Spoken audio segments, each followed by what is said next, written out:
In this video, I show you how to fix a new location detected on Discord and what to do. If you find this guide useful, please consider subscribing, and once you've done that, please consider leaving a like, and let's get right into this guide. I just want to try and log into my Discord account, and as you can see, I'm getting this message at the top here saying new login location detected, please check your email.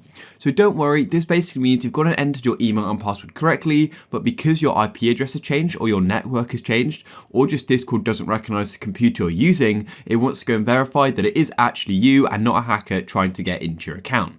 So all you need to do is go to the email you just entered here, go and open that email inbox. Here we are, I just went and found the email. The email should arrive very quickly and it's from a no reply Discord email address. If you can't go and find this email, make sure you check in the right email inbox, and also make sure you go and check your spam as well, or your junk folder, because it may have been put into there.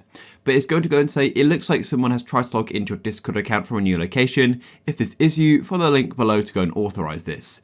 So all you need to do is go and tap on verify login at the bottom like so, and it's going to go and open up a new tab. And as you can see, it's now circling and it's basically authorizing it. And there we go. It now says the IP address has been authorized. So if we come back to Discord, then you can go back to the Discord app or the Discord website. And what you can then do is go and press on login again. And as you can see, Discord is now launching and here we are on my account. If you found this video useful, please consider leaving a like. Peace.